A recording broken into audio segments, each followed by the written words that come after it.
Continua il dibattito sul futuro del rigassificatore a Porto Empedocle dopo l'annuncio avvenuto da parte del legale rappresentante dell'Enel Francesco Starace. Si tratta di 1 miliardo di euro l'investimento, ha dichiarato Starace, era stato messo in affidalina 7 anni fa da parte dei governi precedenti, dispone dei permessi necessari che sono stati rinnovati in attesa che arrivasse finalmente il via libera. Intanto una PEC è stata inviata ai massimi esponenti del governo con in testa il Presidente della Repubblica Mattarella e quello del governo Draghi.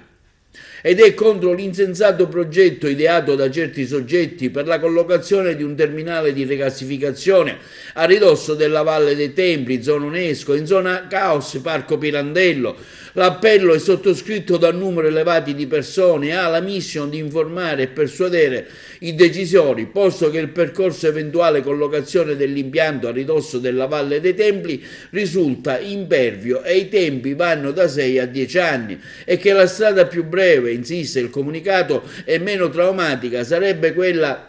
a cui lavorano sia l'ENI che la SNAM, cioè navi gasiere in grado di lavorare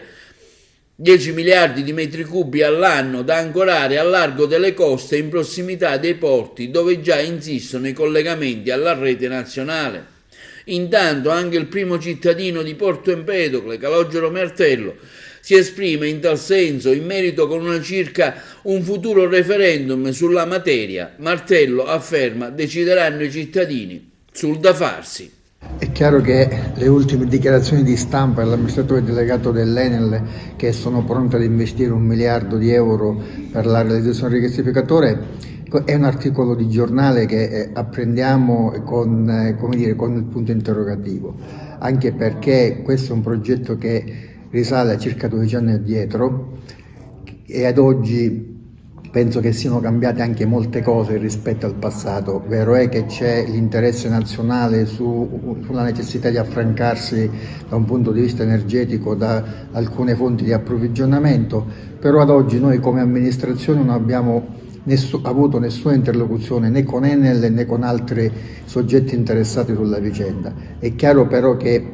e lo voglio dire con estrema franchezza, che nel momento in cui affronteremo il problema con chi di dovere, nessuno possa pensare di entrare a gamba tesa su Porto Empedocle. Cioè, Porto Empedocle è un comune che ha rappresentato per l'intera provincia nel corso degli anni un volano di sviluppo per l'intera provincia.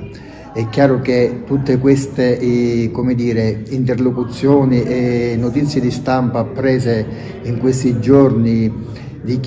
da parte di chiunque che esprime giudizi sul sì, sul no di un rigassificatore da realizzare a Porto Empedocle, una cosa deve essere chiara: sarà la città di Porto Empedocle a decidere cosa fare delle proprie aree e come intende creare condizioni di sviluppo. Sarà la gente, l'amministrazione, la gente di questo comune a decidere cosa fare. È chiaro che si tratta di un'opera importante, un'opera che non riguarda soltanto la città di Porto Empedocle, ma ritengo che dia la possibilità di uno sviluppo economico per l'intera provincia, ed è chiaro che la città sarà chiamata, laddove necessario, anche ad esprimersi con un referendum.